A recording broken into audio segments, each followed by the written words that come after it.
They called it duty. She called it love. At just 25 years old, Shania Begum seemed to have carved out stability in her life. A respectable job as a prison officer, a uniform that signified authority, and the trust of both her colleagues and the public. To most, her path looked steady, even admirable. But behind the gates of HMP Birmingham, the very place designed to test limits and enforce order, she began crossing lines she could never uncross. It started with gestures so subtle they looked harmless, a glance that lingered longer than it should, a smile exchanged in a place built on silence. In an environment where every movement was watched, Shania discovered shadows where no one was supposed to look. And in those shadows, something forbidden began to grow. By the autumn of 2022, she wasn't just bending rules, she was breaking them apart. Secret meetings in a cupboard, radio calls deliberately ignored, intimate contact inside a fortress meant to strip people of freedom. When investigators finally moved, they did so with hidden cameras, capturing undeniable proof that one of their own had stepped over to the other side. Shania's story isn't just about betrayal, it's about power, desire, and what happens when authority collapses behind locked doors. Before we begin the full story, let us know in the comments where you're watching from. We read everyone. And don't forget to subscribe so you never miss our next true crime case.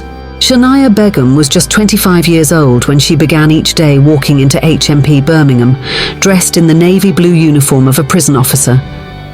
Her job carried enormous weight, maintaining order in a Category B men's prison, a facility infamous for volatility, violence, and constant tension. To the outside world, she was part of that fragile barrier between law and chaos. To colleagues, she appeared quiet, reserved, still learning to stand firm in a career most twice her age would hesitate to take on. She had joined the prison service in December 2018, full of optimism about her future. Young, ambitious, and eager to prove herself, she embraced the structure of roll calls, security checks, and tightly controlled movements. But beneath that uniform, there was vulnerability.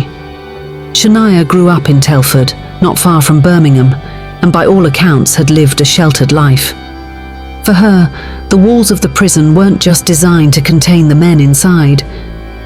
Slowly they began to press in on her too. It was there, behind steel doors and echoing corridors, that she first crossed paths with inmate Joshua Mullings. At first, nothing seemed unusual. A polite nod, a brief exchange, a small kindness in a place where hostility was the norm. But kindness can be disarming, and in a world of constant suspicion, even the smallest gestures began to mean more than they should. Colleagues soon noticed what she tried to keep hidden. She lingered near Mullings's cell when she didn't need to. Laughter drifted through spaces that should have stayed silent.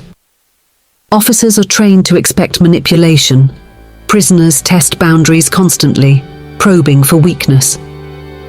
But with Shania, the line between professional vigilance and personal attachment began to blur.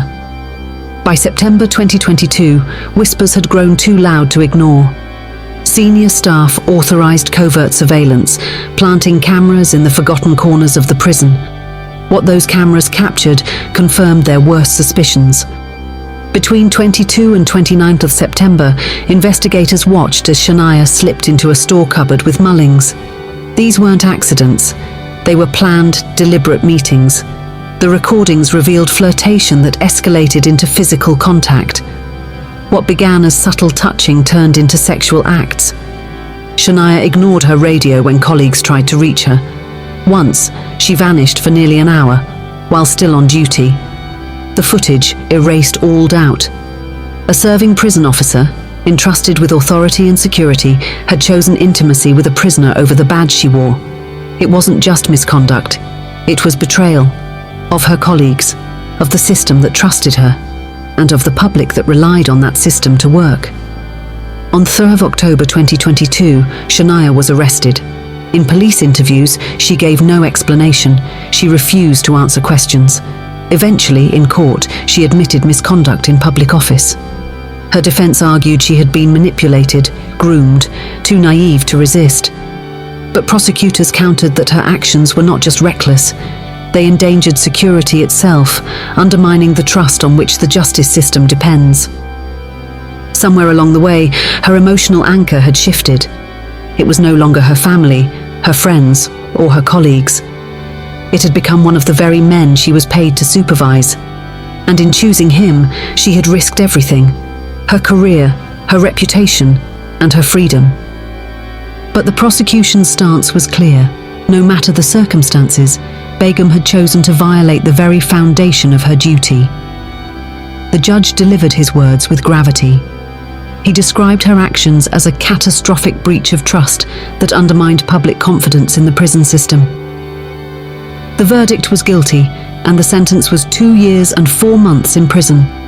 Shania Begum went from officer to inmate in a matter of moments. The irony was brutal. The same system she had once been a part of now became her cage. She was stripped of her uniform, processed like any other offender, and handed over to the care of colleagues who once considered her one of their own. Now she would be remembered not as a promising young officer, but as a cautionary tale. One that prison authorities across the UK cited as proof of how quickly boundaries can collapse when trust is abused. For the inmate, there were consequences too. His privileges were stripped, and he was transferred out of Birmingham to a stricter regime, ensuring he could no longer manipulate staff in the same way. But it was Shania Begum's downfall that would resonate the loudest. Her story became a headline across the UK, a reminder that sometimes the most unimaginable acts don't come from the prisoners behind bars, but from those entrusted to guard them.